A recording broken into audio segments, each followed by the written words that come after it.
coming, but Jackie's not. All right, good evening, everyone. Welcome to the August 12th, 2024 City Council regular meeting. Calling the meeting to order, and we begin with the Pledge of Allegiance, and we have Mayor Barry Brickner in the house tonight. Would you please lead us? I pledge allegiance to the flag of the United States of America and to the republic for which it stands, one nation, under God, indivisible, with liberty and justice for all. Thank you. And he serves on the Planning Commission now, and so he's here to see what we do with their work. All righty, let us now do our roll call. Council members Aldred. Here. Bridges. Here. Bruce. Here. Dwyer. Here. Knoll. Here. Mayor Rich. Here. Nope, that- And then let's next approval of the regular meeting agenda. Is there a motion, please? Madam Mayor, I move the council approve the agenda as published. Thank you, Mayor Pro Tem. Is there a second? Support by Mr. Dwyer. And this is a regular vote. All those in favor, please signify by saying aye. Aye. Opposed, same sign. Okay, motion carries. And that then takes us to the very happy thing of recognition of our police officer, firefighter, and employee of the year. Good evening. All right, good evening, Mayor, Council, and City Manager. I'm honored to share with you the highlights of the 47th Employee Recognition and Service Award Ceremony, which took place on July 25th. The annual event is a significant opportunity for us to acknowledge the outstanding contributions and dedication of our city employees. This year, we proudly recognize several individuals whose commitment to excellence has made a profound impact on our community. Among them, we celebrated the city's 2023 Outstanding Employee of the Year, Police Officer of the Year, and Firefighter of the Year. In addition to these outstanding individuals, we honored 4 employees, Paul Shiske, Brant Klassen, Barb Smirka, and Jimmy Veyes, who have gone above and beyond in their roles. We also celebrated the service of our longstanding employees, including Elsie Hellner, who has dedicated 35 years to the city. Elsie is the force behind Heritage Park and the visionary behind the annual holiday lights display at City Hall. These individuals exemplify the spirit of dedication, service, and excellence that drives our city forward. It is through their efforts that we continue to build a community we can all be proud of. I would now like to invite Michael Presson to the podium. So starting with our Outstanding Employee of the Year, Michael Presson. He has been a vital part of our Central Services Department since 2021, where he serves as an information systems analyst. Michael's background as a United States Marine Corps corporal, combined with his technical expertise, has made him a vital asset to our city. He played a leading role in the recent technology upgrade at our police department, enhancing safety, efficiency, and transparency. Michael's proactive approach, patience, and dedication to teamwork have earned him the respect and admiration of his colleagues. He has also shown exceptional support during challenging times, stepping up to cover additional responsibilities when needed. Congratulations, Michael.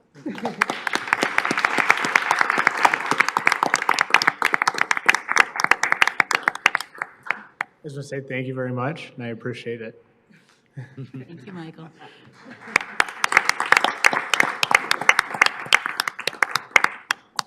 Now we have our Firefighter of the Year, Sean Beacom. Chief Unruh has some words for him. Good evening, Mayor, members of City Council, and City Manager Mection. Our 2023 Firefighter of the Year is Inspector Sean Beacom. This award recognizes a department member who has continually put forth exceptional effort involving fire suppression, emergency medical service, fire prevention, training, and any combination thereof. Before joining the Farmington Hills Fire Department, Sean shaped the bright young minds of the future for 14 years as a high school teacher. Sean started as a recruit firefighter in 2016, where he completed the necessary training to become a paid-on-call firefighter. During this process, Sean earned the award of Recruit Firefighter of the Year. In October 2020, Sean gained additional advanced life support training to earn his paramedic license, which qualified him to become a full-time career firefighter working for our department. In the spring of 2022, a vacancy within the Fire Prevention Division became available, working for the Fire Marshal's office. Sean took this opportunity where he gained the following additional qualifications to assume the role of his new position, which includes graduating from the Michigan State Police Fire Investigation School, the City of Detroit Arson Investigation School. Sean has also earned a Pro Board Fire Investigator Certificate, a State of Michigan Fire Investigation Certification, and also completed the National Fire Academy's Youth Fire Setter Behavior Program. He is credentialed with the National Fire Protection Association certifications for Inspector 1 and Inspector 2, which allows him to also be registered with the State of Michigan Act 407 Code Enforcement Official. Sean has recently completed the State of Michigan Fire Officer 1 and 2 program, which includes extensive leadership training. His credentials speak for themselves, and his initiative goes above and beyond. Sean is one of the department's car seat technicians, a member of the peer support team, and also oversees the charity committee. In 2023, Sean put his teaching background to use, reviving the fall assembly program that had been paused due to multiple retirements and COVID-19. Inspector Beacom developed a new fire safety age-appropriate curriculum presented to 13 elementary schools across the Farmington Public School System, Clarenceville School District, and private schools within the city. Over 5,000 students and 250 adults benefited from the program's relaunch this last year. In 2023, he also secured a $10,000 grant to assist the department with electrical vehicle-related emergencies. As a resident of Farmington, Sean is always on duty representing his community even when he's not in uniform. He's always willing to help community members and to assist with special projects when needed. Since most fire investigations don't seem to occur during business hours, I'd also like to commend Sean on his readiness to contribute, as he has either led or assisted in 50 fire investigations since he assumed his new role just 2 years ago. So in the beginning of my speech, I mentioned that Sean helped shape the bright young minds of the future, and as a matter of fact, Mr. Beacom, as he was called in high school, was Fire Marshal Beloga's social studies teacher.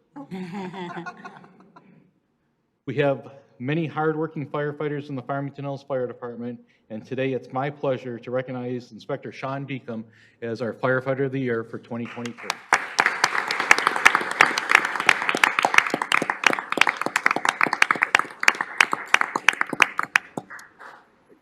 Good evening, council members, city manager, other distinguished guests, my fellow police officers, my brothers and sisters. I spoke more to this on the night of the awards banquet with my family present. It's much easier with them not being here, so because that led to a certain frog in my throat that night. But plain and simple, it's a real honor to put this uniform on, and it's quite a privilege for me to lead my family, live in this community, and to be a member of this department. So to Chief Unruh, Deputy Chief Olszewski, Fire Marshal Beloga, or Jason, as I used to refer to him, I think you guys know where I stand. I really appreciate the opportunity. Thank you.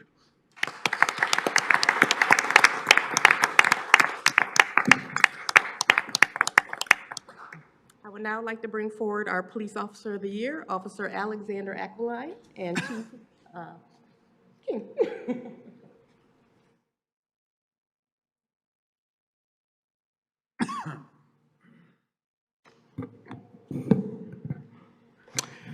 Good evening,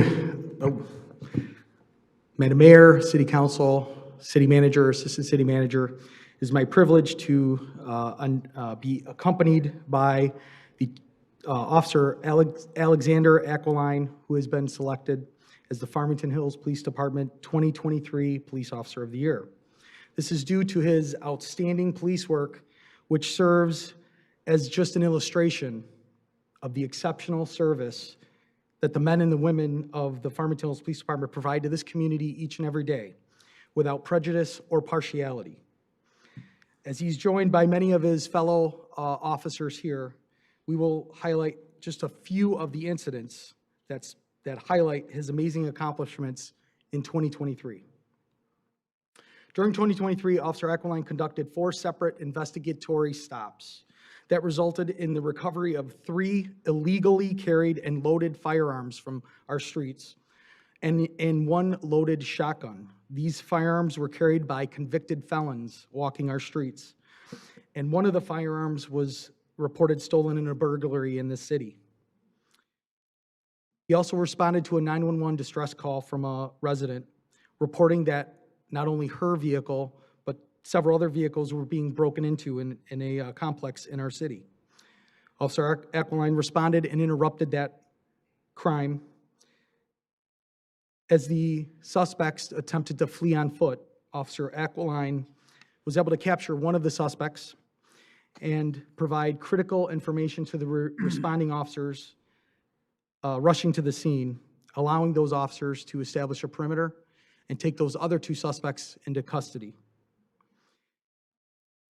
Later, he responded to a stabbing in progress. Upon arrival, officers were met by several young children outside their apartment, reporting that their father was inside the apartment stabbing their mother's new boyfriend. Officers entered the apartment, found the suspect on top of the victim, actively trying to murder him. The suspect was taken into custody, and the officers immediately rendered aid to the victim, who was suffering from 4 major stab wounds to his chest. Officer Equeline, without hesitation, began to treat those wounds, seal those wounds, and prevent that victim from bleeding out, resulting in the victim's life being saved. Finally, he responded to a 72-year-old male not breathing and without a pulse, found lying on the floor of his apartment. Upon arrival, Officer Equeline initiated CPR, reestablishing a pulse and resuscitating the victim, supporting that victim until medics arrived on scene. Officer Equeline's quick actions were directly responsible for saving that man's life.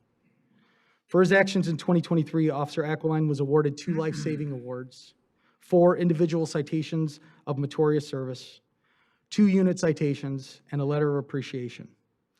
This outstanding collection of work is why Officer Alexander Equeline is the 2023 City of Farmington Hills Police Officer of the Year, and I'm proud to call him to the desk now.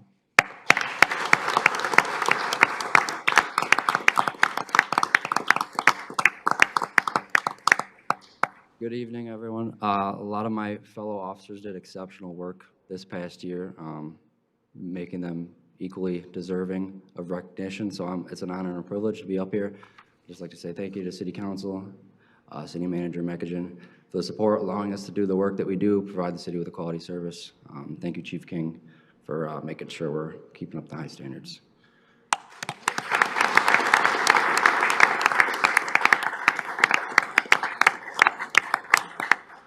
I just wanted to say a quick thank you to the HR team, Special Services Department, and Communications Department for all of their support this year. We had another wonderful event, and thank you all for allowing us to share these achievements with you today.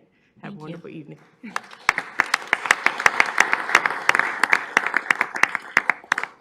And if we could just give one last round of applause to all 3 of our employees who were recognized tonight.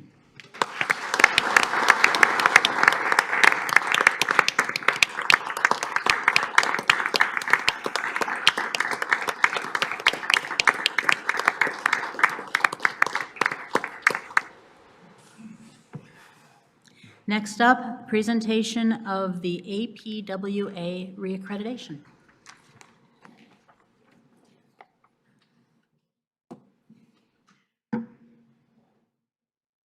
Good evening, Madam Mayor, City Council, Manager Mekjan, Assistant Manager Mandura, that work there. Appreciate the opportunity to be in front of you this evening. Larry Hummel. I am the Region 5 representative for the American Public Works Association, and tonight's a special night as well. I'd say the unsung heroes in my world of 31 years of public works myself, both public and private. I'm here tonight to provide some more information about the accreditation process, and I know you've been through that before here. This is a reaccreditation, which is another great honor for the team. But accreditation is a mark of professionalism that indicating a public works agency has made the commitment to continuous improvement in the delivery of public works, operations and services, and the community it serves. Accreditation recognizes an agency's policies, procedures, and practices which have been evaluated against nationally recognized standards and practices determined to be appropriate for that specific agency. A team of evaluators consisting of experienced public works professionals from Iowa and Georgia reviewed 132 practices here at the City of Farmington Hills to confirm the department's compliance with internationally recognized management practices applicable to the agency's operations and responsibilities from day to day. I'm proud to report that the department has achieved 100% full compliance with all applicable practices and standards. And in addition, the evaluators recognized a model practice that will be shared with the rest of the accredited agencies and those that are actually going through the study process and the accreditation process. That shared process that will happen is actually the model practice 3.12, if that makes any difference to anyone other than Derek and Jacob. But that has to do with occupied facilities and workplace violence program that you have in place here at the city. This was a quote from the evaluators, very thorough and complete description of the elements of the workplace violence program, good documentation and distribution of materials for all employees, which stood out above all those that they continually review each year. So, number one, great job from a model practice, let alone the fact that 100% in the reaccreditation process. The Farmington Hills, as maybe you know or you don't know, the Department of Public Service is only one of 3 agencies in the state of Michigan to receive this designation. Lots of agencies, as you know, but only one of 3. And so in addition, those accredited agencies is Canton Township Department of Municipal Services and Wayne County Department of Public Services.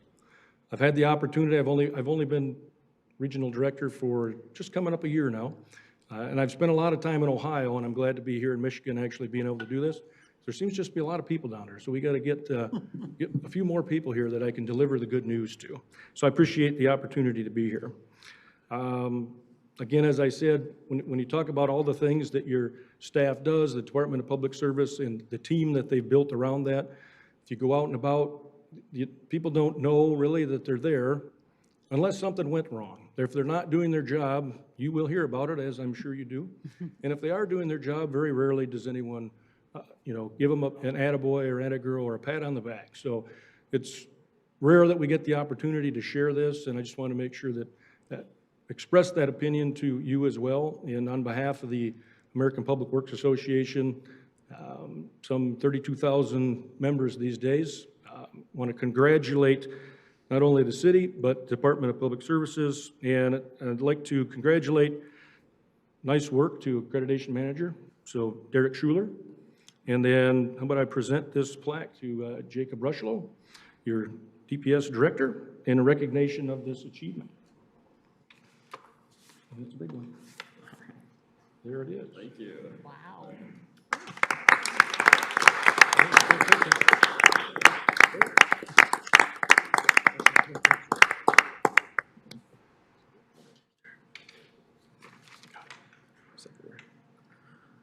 All right, thanks, Larry. Great to be standing here in front of you tonight. As the director of this department, really proud to receive this recognition on behalf of our department for the 3rd consecutive time. As Larry mentioned, we're one of only 3 agencies in the entire state of Michigan that have reached accreditation. I believe we're the only one that's done it 3 times consecutively. And to note, we're the only the only city in the state that has received accreditation status. So amazing work by the department. I continue to be impressed and thoroughly satisfied with the work I see coming out of that department. I myself personally, as being someone that's relatively new here, only for a few months, couldn't be happier to be working here with this team. Really, really good team. And achieving this reaccreditation just continues to affirm the city's commitment to continuously improve our processes, our operations, and maintain the high standards of service delivery that we have for our community, to the residents, and to our businesses. So thanks again to Larry and APWA. Thanks to Derek Schuler, our superintendent of DPW. Also, as Larry mentioned, he was our accreditation manager through this process. So great job, everyone, and thank you very much.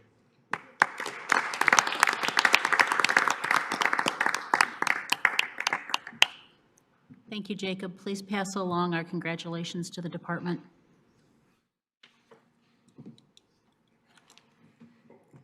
Do we have any announcements or presentations from city boards, commissions, or public officials? Okay.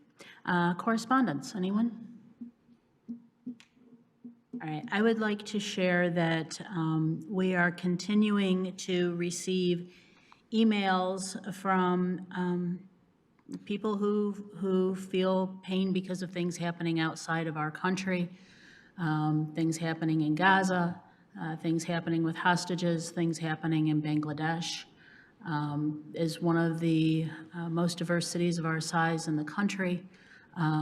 We just want our residents to know that we're here to listen to you, and that we feel alongside you. And with that, that takes us to consent agenda. All items under the consent agenda are considered routine, administrative, or non-controversial by the City Council and will be enacted in one motion. There will be no separate discussion of these items unless a council member or citizen so requests, in which event the items may be removed from the consent agenda for consideration, and they will be read by the Mayor Pro Tem. Thank you, Madam Mayor. Item 5, acknowledgement of fourth quarter financial summary and quarterly investment report. Item 6, recommend approval of appointment of voting delegate and alternate voting delegate for the Michigan Municipal League annual meeting on September 11th, 2024. Item 7, recommend approval of a special event permit for the Nissan Cars and Coffee event to be held on Saturday, August 24th, 2024. Item 8, recommend approval of a special event permit for ESCON Temple Annual Festival to be held on Saturday, August 24th through Tuesday, August 27th, 2024. Item 9, recommend approval of a resolution to file a petition for improvement to the Cadell Drain and crossing at 9 Mile Road and Drake Roads. Item 10, recommend approval of a resolution to file a petition for the addition of the 10 Mile Rouge Arm to the Evergreen Farmington Sanitary Drain. Item 11, recommend approval of renewing the Oakway Mutual Aid Agreement. Item 12, recommend approval of award of bid for Orchard Lake Road Landscaping Roundabout Project to Springline Excavating LLC in the amount of $266,724.17. Item 13, recommend approval of a purchase of golf carts for the Farmington Hills Golf Course to Easy Go in the amount of $437,054.70. Item 14, recommend approval of purchase of 2 John Deere TX Turf Gators for Farmington Hills Golf Club maintenance to John Deere in the amount of $24,626.50.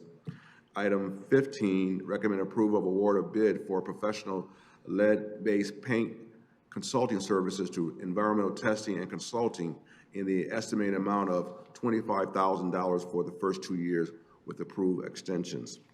Item 16, recommended approval of a purchase of training and performance management software for public safety to Vector Solutions in the estimated annual amount of $35,000.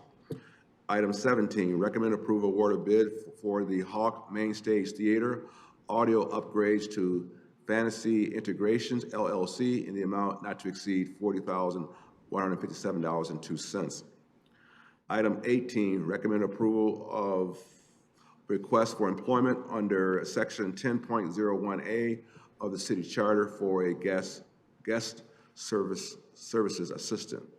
Item 19, recommend approval of city council study session meeting minutes for July 8th, 2024. And item 20, recommend approval of city council regular session meeting minutes of July 8th, 2024. Thank you. Is there a motion? Thank you. Val? Sorry, Ms. Knoll? Oh, yes. I'll make a motion to approve the consent agenda for tonight, August 12th, as read by the Mayor Pro Tem. Thank you, Ms. Knoll. Is there a second? Second. Mr. Aldred, thank you very much. So we have a motion and a second, and this is a roll call vote. Council members Aldred. Yes. Bridges. Yes. Bruce. Yes. Dwyer. Yes. Knoll. Yes. Mayor Rich. Yes. Thank you.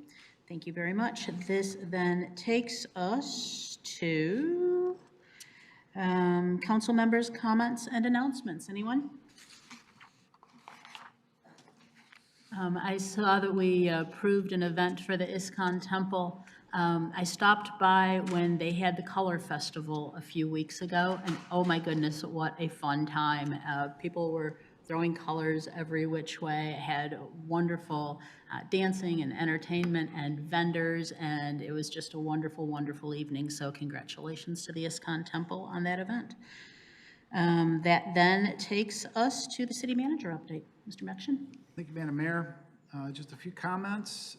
I too want to congratulate our Department of Public Services on a job well done on their third APWA reaccreditation. Jacob and his team have done a great job moving that ball forward, and as was discussed, we're one of only 3 agencies, the only city in the state of Michigan that has that accreditation. Just also wanted to share with the public that as it relates to the Farmington Area Fiber City project, we do have information available to the public on our city website at www.fhgov.com that provides a progress for the installation of the high-speed fiber that's currently being installed throughout the city. And then, one more thing here. My machine doesn't lock up. Also wanted to, and I think, I'm not sure if we've done this before, but I think we did, and I did note in my report to council, wanted to give kudos to Fire Marshal Beloga for being recognized by the Consumer Product Safety Commission for fire investigation into a wireless charging power bank that he discovered as part of a fire investigation in one of our homes here in the city. And that investigation led to a nationwide recall of that particular power bank, and recognition of his efforts was covered by our local Fox 2 affiliate. So hats off to Fire Marshal Beloga. Thank you. Okay, thank you very much. This then takes us to new business. Item 4 is consideration of adoption of draft City of Farmington Hills 2024 Master Plan for future land use. Good evening. Good evening. Charmaine Kettler-Schmaltz, Director of Planning and Community Development, to intro the item. We have before you this evening consideration of approval of the City of Farmington Hills 2024 Master Plan for future land use. This is a culmination of years of effort that we've been guided through with our planning consultant. We have a representative here this evening to answer any questions and lead you through from Giffords Webster. We also have in attendance this evening our city planner, Eric Perdonic, who's been instrumental in processing this effort. The culmination of this document before you is the vision for the future of the community. We're excited to get going on that after we've got a formal adoption from your body. And wanted to just highlight the efforts that we had with outreach over the last few years in the form of surveys and open houses and outreach to many, many different organizations, general public, all sorts of different feedback that we've included, including the last 63 days, which was mandated through the state of Michigan. So I'm going to turn over if we've got any additional comments from our consultant. If I put this here, hopefully it won't bother anything. Good evening, Madam Mayor, members of council. Thank you for the opportunity to share with you the city's 2024 master plan as adopted by the Planning Commission at their past meeting. March 21st, 2022 was the first date that we kicked off the planning process. So it's been a long journey. Planning commissioners, and I'm sure Commissioner Brickner would echo that it's been a very thorough process, and they are ready to move on to the next steps, which are implementation. We had so many great conversations, both with the Planning Commission, with members of council who served on the studies committee with us, and with members of the community, business owners, residents who came and participated at our open houses, at the additional workshops that we had. We were really interested to hear everything. This plan is very big, but if you look at the bulk of it, we have a lot of things that are in the appendix. So they're things that are important, they're good references, they're good resources, but the meat of it isn't the full 400 pages of it. But it does start out in sort of a unique way with the building blocks that were set forward. And those of you who were participating early and who continue to participate through the process will see that those are the themes that emerged early on. So what were the things that council members and planning commissioners had on the top of their mind as we kicked off this project 2 years ago?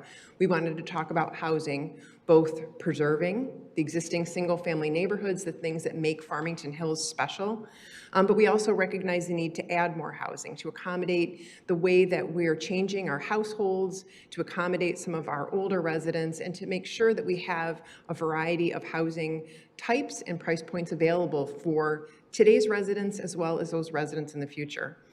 We talked about transportation. One of the things that was very interesting as we went through this process is the demand for walkability and bikeability. But it's something that has really, and we've noticed it in other communities as well, something that's really resonating with people. They recognize that there are places that are walkable, and they want their place where they live to be walkable too. Places that matter. Community character kind of comes from that, an identity. People have varying ideas about the identity of Farmington Hills, what it is, what it could be, and what it should be in the future. But recognizing that there are things that are really important here in the community that we want to highlight and lift up. One of those things, is we'll talk about it, is the idea of art. And we've talked about this through the process and how every time anybody walks into this building, you're just amazed by the quality and variety of the art that exists in this building. And when you drive down any of the streets, you don't really get that feeling. And so that's one of the things, like, it's organic to the city of Farmington Hills to have art. But if we turn it all inside out so that the community can appreciate it and enjoy it and recognize it as well. That kind of leads into quality redevelopment. We've talked about the kinds of development projects that have been coming through the city and how we'd really like to see those be higher quality, meaningful, and contribute in a positive way to our community. Recognizing the importance of economic development. We want all parts of the city to be able to thrive. We want all the business owners to thrive and be successful. And so how do we support that through the variety of ways that we have at our fingertips? Innovation was something else that was called out early on. Are there new ways that we can do things? Can Farmington Hills be a leader? Clearly some of the things that we were just hearing this evening demonstrate the city's leadership in a variety of ways. How can we continue to move that on through our planning and our zoning? Sustainability and resiliency is very important to any community. This is more than just recycling or composting. This kind of gets into bigger ideas about ensuring the future health of our community, the health of the environmental aspects of our community, the health of our people in our community, and the health of our economy. So maybe more of an overriding goal, but still a building block here.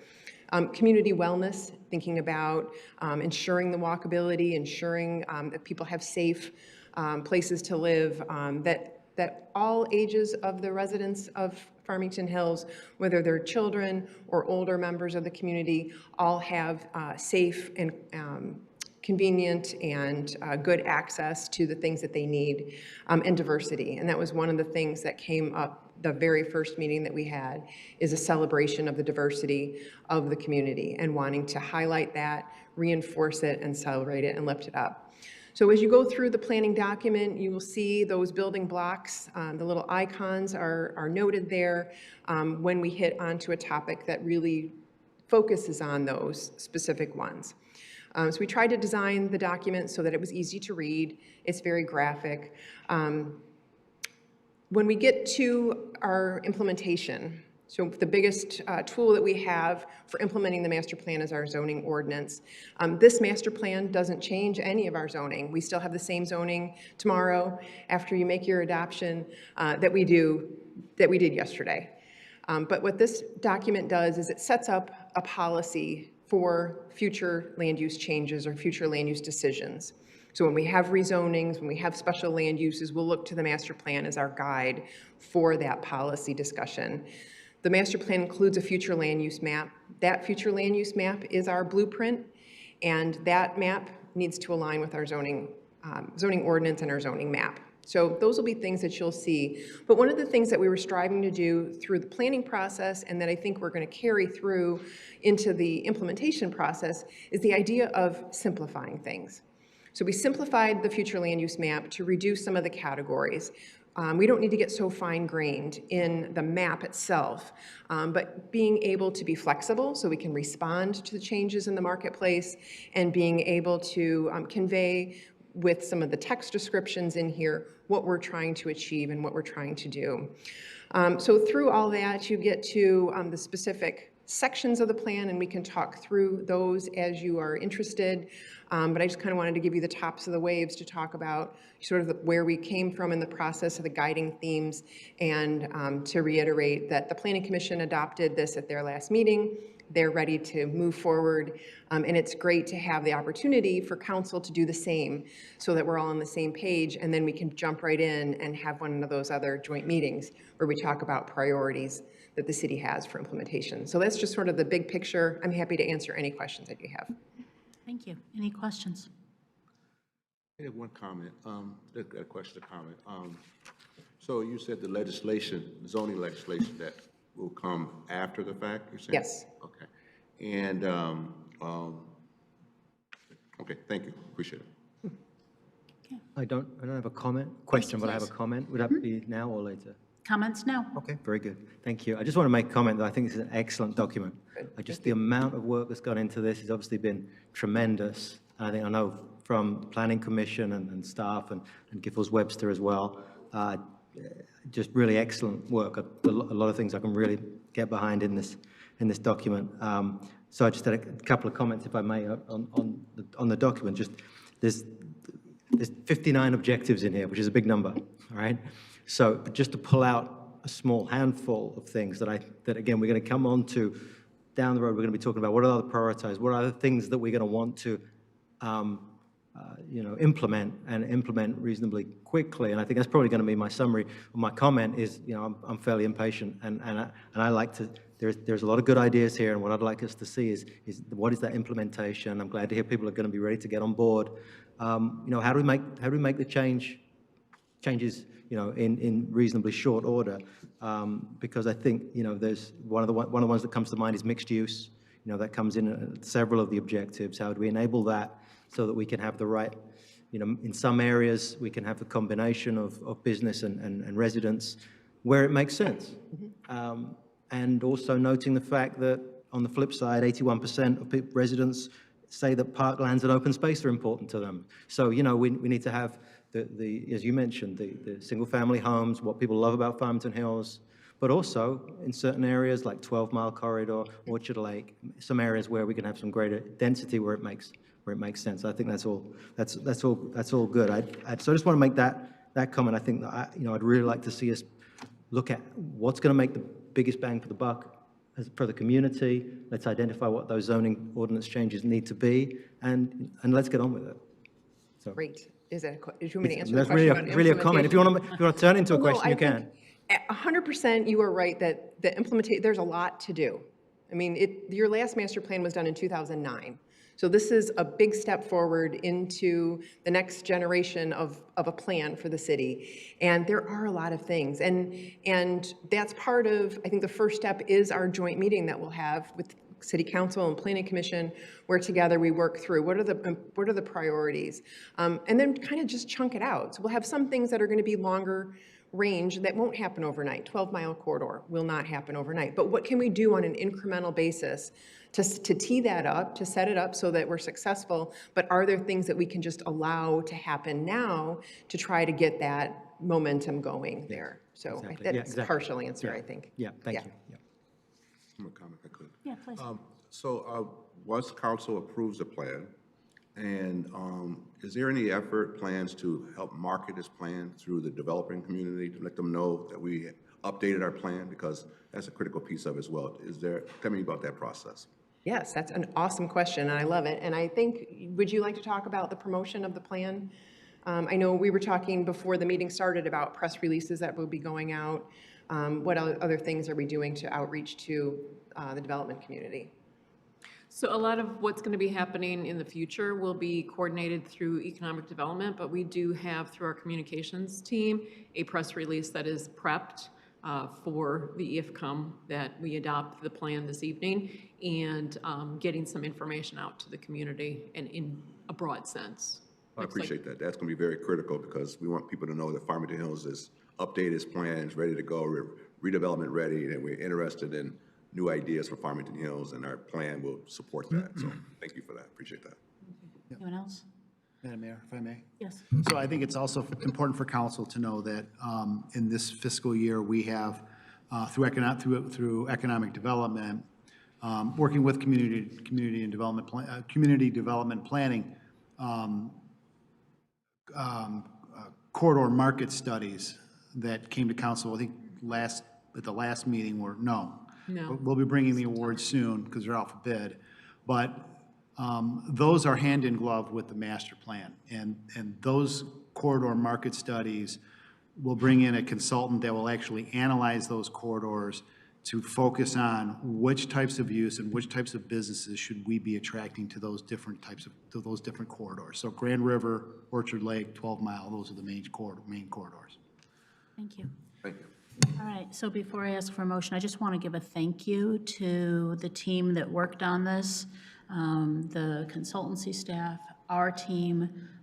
This work spanned a couple of different councils, a lot of people on the Planning Commission currently and previously, and hundreds of residents who were engaged in the process. And that really shines through. Because this is such a comprehensive plan. So very well done. With that, I'll ask for a motion. Dr. Bruce. Thank you, Mayor. I would move the adoption of the draft City of Farmington Hills 2024 Master Plan for Future Land Use. Support. Thank you. We have a motion and support. Any further discussion?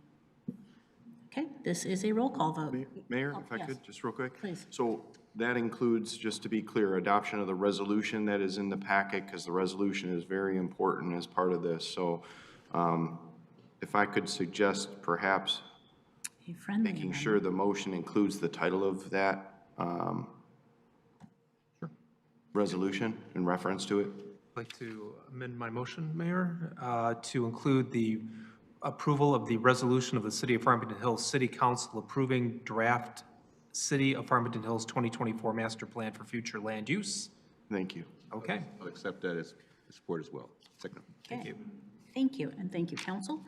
And with that, this is a roll call vote. Council members Aldred, Yes. Bridges, Yes. Bruce, Yes. Dwyer, Yes. Knoll, Yes. Mayor Rich. Yes. Thank you. Okay. Very much. That takes us to city manager update. Oh, nope, my mistake. That was it. That takes us then to, we had no additions to the agenda. It takes us to public comment. Please recall that public comment, for this, we require a blue slip to be submitted and with your name. And public commenters will be permitted 3 minutes to speak. It looks like I have some blue slips headed my way. Okay, thank you. Angie Smith, please.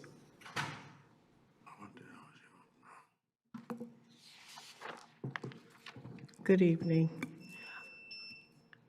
I am here first to say congratulations to the police department, the fire department, for all the work that they have done and the things that you all have done to make this city safe.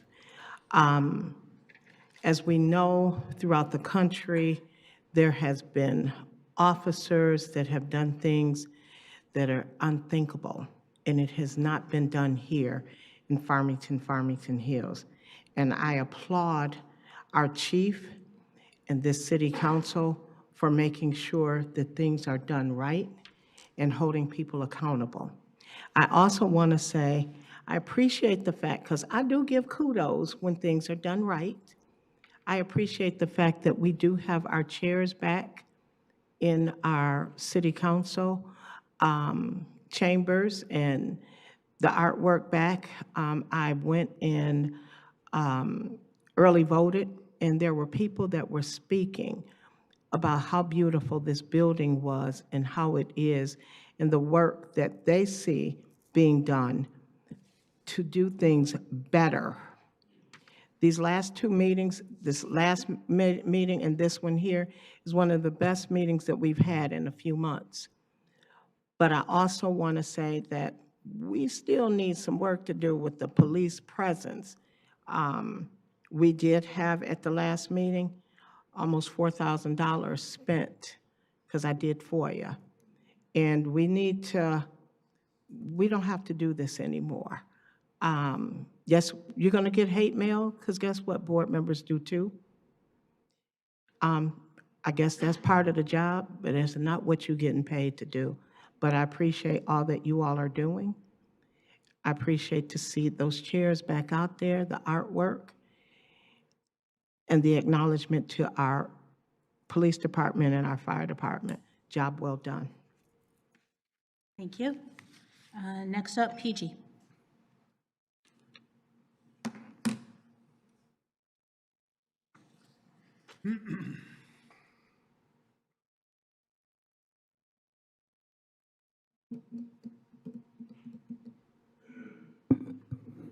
Good evening, everyone.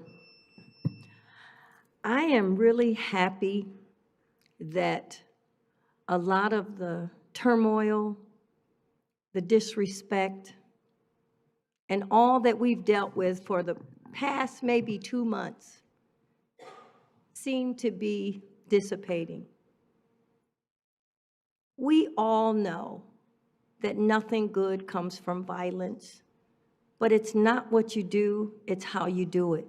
It's not what you say, it's how you say it and the manner in which you say it. And what was asked of this city to do would play no important role on a national level. It would just be symbolic. But I don't think that we need classes on how to make people respect other people. Respect is something that you learn when you're growing up, taught to you by the elders in your family, your parents, and it's up to you as adults to continue what you know to be real respect. I am also happy that this platform will no longer be used to criticize all of you up here that are doing the best job that you can do, working with everything that you have to work with, but constantly having to hear things that just don't make sense. This is not the place to criticize any elected official because of your personal disdain or because you felt that something was assured to you that you didn't get. What we need to be talking about is what really matters. And what we know really matters when we talk about our children is Project 2025. All of these people are saying these dastardly things, talking about these elected officials in the most disrespectful way I have ever heard in my entire life. We need to know that Project 2025 wants to disband the Department of Education. We know that Project 2025 wants to ban books and do it on a greater level.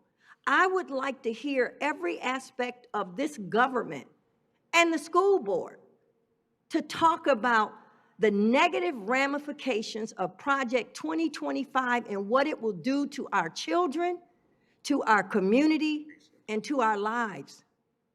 Let's stop all this hate. What matters is love, and that's all that matters. Thank you. And the last blue card I have this evening is from Michelle Austin, from one of just the absolute jewels of our community, the Oakland County Foster Closet. And Michelle, welcome. Thanks so much. Thank you for the opportunity to let us, our Vice President Heidi is here with us tonight, to share the vision of the Oakland County Foster Closet. Let me start from the beginning. The Oakland County Foster Closet is a 501c3 nonprofit that started in my home 11 years ago out of necessity. My first foster child came to me and he had little to nothing. At the closet, we help children in foster care, those that have been adopted, guardianship placement, low income, at risk, refugee, and those that have suffered with house fires. We truly want to foster hope, love, and community one child at a time. Now let's fast forward 11 years. We're now 4,000 square feet in a building with two, in addition to two 10 by 30 storage units, and we're still out of space.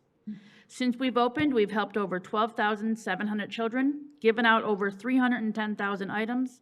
We've partnered with the Farmington Public Schools, Neighborhood House, Cares of Farmington Hills, Another Way Pregnancy Center, Capuchin Soup Kitchen, Park West Foundations, and so many more. We see the need every day, and we want to continue to do something about it. The vision of the Oakland County Foster Closet is to open the Oakland County Nonprofit Center.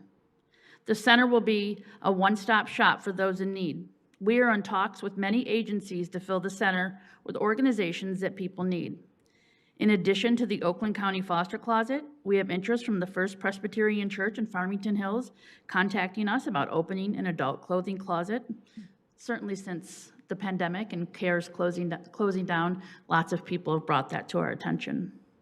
We're also in talks with a furniture bank, a monthly food distribution, and Lakeshore Legal Aid for free legal advice. We would like to include WIC, DHHS, and Medicaid assistance in the future.